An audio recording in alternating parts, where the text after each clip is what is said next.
l'une des choses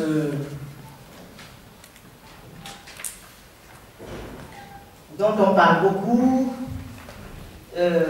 ici en France, évidemment, mais également au sujet de l'Afrique, c'est l'industrialisation. Et Yves Mezo a travaillé, comme je l'ai signalé, à l'ONUDI.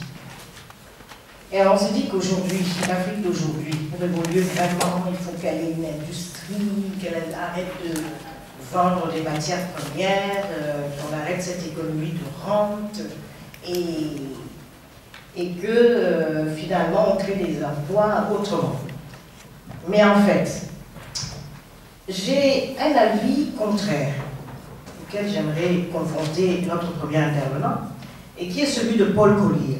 C'est un économiste anglais qui estime que, il dit toujours qu'il a dit une fois que the big story for Africa today is getting the best deal for its minerals. C'est-à-dire, au lieu de courir après une industrialisation dont les bases ne sont pas encore jetées, toutes sortes de raisons, pourquoi ne pas se concentrer sur ce qu'on a, c'est-à-dire toutes ces ressources minières, et tâcher d'en avoir le meilleur prix, d'en avoir les meilleurs deals. Et ça, je pose la question à M. Yves Mezo. Est-ce que c'est pas ça la priorité aujourd'hui? Merci, Marie-Roger Villora, pour l'invitation d'abord. Merci aussi parce que je viens de l'Autriche, où je vis depuis 25 ans, dans une partie justement des Nations Unies, en pensant avoir fait de l'industrialisation. Et paradoxalement, en s'occupant de l'industrie, en Afrique, aussi dans les autres pays, on est amené aussi à développer des volets économiques puisqu'il faut financer ces industries. D'ailleurs, de cela est sorti un livre, Crise financière mondiale, le point de vue africain, parce que ce n'est pas tout à fait pareil, comment nous réfléchissons. Alors pour répondre à la question et démarrer cette séance, qui est d'ailleurs un peu difficile, c'est qu'au fond, Paul Collier, qui est un grand économiste américain, d'un point de vue des Africains, je ne vais pas tourner autour du pot, il a tout faux. Il a tout faux parce que Paul Collier est celui qui a conseillé la plupart de nos chefs d'État de donner gratuitement aux moustiquaires, vous vous rappelez, imprégnés. J'étais là à une conférence des chefs d'État où ce dossier était là. J'aime bien donner des exemples, c'est plus concret. Où nous avons fait deux choses. Vérifier que le moustiquaire était fait avec du coton, africain si possible. C'était ni africain, ni souvent du coton. Et c'était imprégné. Il n'avait pas de chance. Moi j'ai fait un projet au Rwanda, dans le Pirète. C'est un insecticide qu'on utilise, qu'on peut aussi utiliser, qui est dangereux. Et qui fait que ce qu'ils utilisent, d'un point de vue chimique, venant du Canada, pour être précis, et qui pose des problèmes aux nourrissons jusqu'à 9 mois. Par contre, on a distribué ça partout en Afrique, et vous connaissez les conséquences. Alors, ce que j'essaie de montrer par cet exemple, c'est que le point de vue euro ou occidentaux-centriste ne doit pas vous tromper.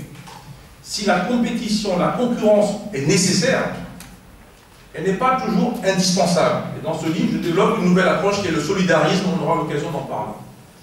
Revenons encore à M. Collier. Quand il dit que nos matières premières, nous en gagnerons un meilleur prix en le vendant dans l'État, parce que c'est de ça qu'il s'agit. Alors il faut se poser la question, comment les pays industrialisés, États-Unis en tête, ont fait pour devenir riches? À ce que je sache, personne ne les appelle les pays pauvres. Ce sont des pays dits industrialisés. Même s'ils ont des difficultés passagères, même s'ils ont délocalisé, désindustrialisé. Si vous avez lu le dernier papier de Barack, il dit de relocaliser. Extraordinaire. Relocaliser. Il n'y a pas un seul jean qu'il fabrique aux États-Unis. J'étais dans le textile. Donc, s'il demande de relocaliser, c'est qu'il a compris une chose très simple. Pas d'emploi, pas d'industrie, pas de pouvoir d'achat. Fonctionner comment? Premier problème. Deuxième problème, quand Collier nous dit, écoutez, vendez la matière première dans l'État, Collier est en train de soutenir des chefs d'État qui dirigent l'Afrique, peut-être pas tous, mais qui ne sont pas nécessairement l'expression des populations. Il y a une contre-vérité des urnes sur laquelle je ne veux pas m'étaler, que vous connaissez, Et donc, au fond, peut-être qu'il ne fait que soutenir toute une espèce, et d'espèces, je dis bien, en voie de disparition, qui, par la corruption, récupère la manne qui est extraite de cette matière première vendue et non transformée. Et trois, beaucoup plus grave, il dit au fond que l'Africain doit rester dans le secteur informel puisqu'on ne va pas s'industrialiser. Alors pour ces trois premières raisons, il y en a d'autres, hein, on peut rentrer dans le financement, etc. Et pour ces trois premières raisons, sachez que pour éviter de tomber dans le panneau, il faut seulement se poser toujours la première question quand vous raisonnez sur les dossiers de développement. Est-ce que c'est un point de vue occidentaux-centriste ou un point de vue africain, afrocentricité, qui fait justement l'objet du think tank qu'on a fait évoluer de l'afrologie, une logique africaine vers l'afrocentricité, pensée d'un point de vue de l'Africain, qui n'est pas nécessairement obligé. Si je vous prends une photo de profil ou de face, vous êtes bien la même personne, et vous avez toujours le même nom. Et pourtant c'est bien différent. Il y a même des photos de jolies filles à la télévision, c'est toujours la même parce que le profil de gauche est mieux que celui de droite. Mais ce n'est pas différent de l'Afrique. Un dernier point qu'elle a soulevé, en disant qu'il Collier est toujours le même, c'est que c'est lui qui me dit à moi, Africain, ce que je dois faire. C'est extraordinaire. Depuis quand j'ai demandé à un Américain ou à Barack Obama lui-même d'aller dans tel ou tel sens?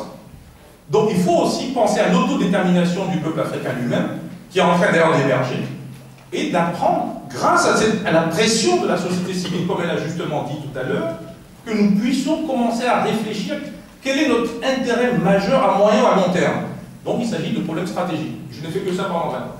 Et donc, où on veut arriver? Est-ce que c'est facile d'y aller? Il y a des contraintes. Comment peut-on les éviter? Et avec quels partenaires?